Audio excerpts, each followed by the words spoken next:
ভারতীয় সেনাবাহিনীর অপারেশন সিন্দুর পরিণত হয়েছে অপারেশন ইঁদুরে।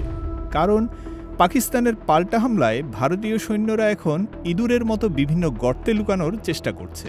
পাকিস্তানের পাল্টা প্রতিক্রিয়ায় ভারতের কয়টি যুদ্ধবিমান বিধ্বস্ত হয়েছে, কোথায় বিধ্বস্ত হয়েছে, সেখানে কী পরিমাণ ক্ষয়ক্ষতি হয়েছে এবং এর পরবর্তী ফলাফল কী হতে পারে সেটাই জানব আজকে।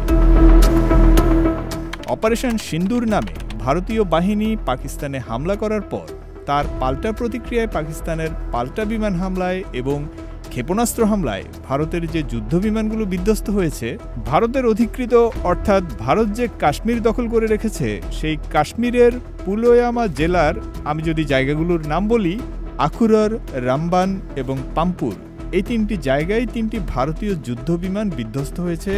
সেগুলোর ছবি এই মুহূর্তে আপনারা স্ক্রিনে দেখতে পাচ্ছেন। একই সাথে আমরা যদি পাঞ্জাবের কথা বলি, ভারত নিয়ন্ত্রিত পাঞ্জাবের বাতিন্ডা এলাকায় ভারতের আরেকটি যুদ্ধবিমান বিধ্বস্ত হয়েছে এবং 4টি যুদ্ধ বিমানের জায়গা নিশ্চিতভাবে জানা গেলেও পঞ্চম যুদ্ধবিমানটি কোথায় বিধ্বস্ত হয়েছে সেটি নিয়ে কিন্তু এখনও অনুসন্ধান চলছে।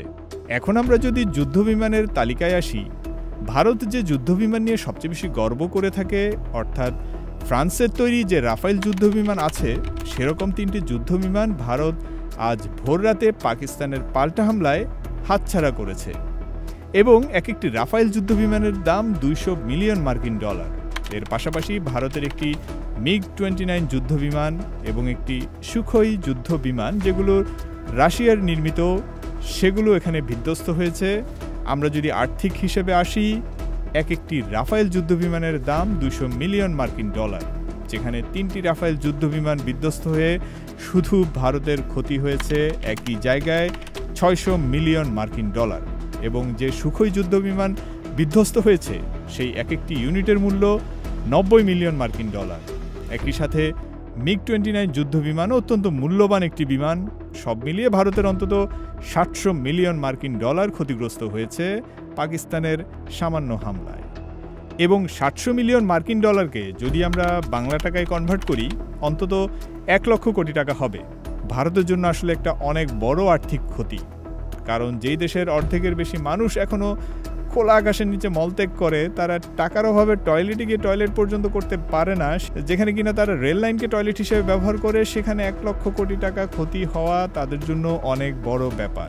একই সাথে পাকিস্তান সেনাবাহিনীর তরফ থেকে যে বিষয়টি জানানো হয়েছে যে 6টি যুদ্ধবিমানের কথা, সেখানে অন্তত 5টির কথা ভারত স্বীকার করেছে।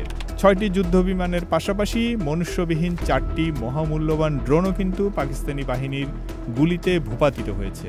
একই সাথে পাকিস্তান যে বিষয়টি জানিয়েছে যে উড়িতে অবস্থিত ভারতের যে ব্রিগেড হেডকোয়ার্টার রয়েছে, সেখানে পাকিস্তান VBR ব্যালিস্টিক মিসাইল হামলা করে সেই হেডকোয়ার্টারটিও বিধ্বস্ত করে দিয়েছে, এমনটাই জানা গেছে পাকিস্তানের তরফ থেকে। এবং এই বিষয়ে ভারত এখনো নীরবতা অবলম্বন করছে। এবং ভারতের মধ্যে কাশ্মীরকে কেন্দ্র করে যে লাইন অফ কন্ট্রোল রয়েছে, সেখানে পাকিস্তানি বাহিনী ভারতের কয়েকটি চেকপোস্ট বম্বিং করে উড়িয়ে দিয়েছে এবং ভারতীয় বাহিনী যেখানে সাদা পতাকা উড়িয়ে আত্মসমর্পণের মতো ঘটনাও ঘটিয়েছে, সে তো বিভিন্ন সংবাদ মাধ্যম থেকে জানাই যাচ্ছে।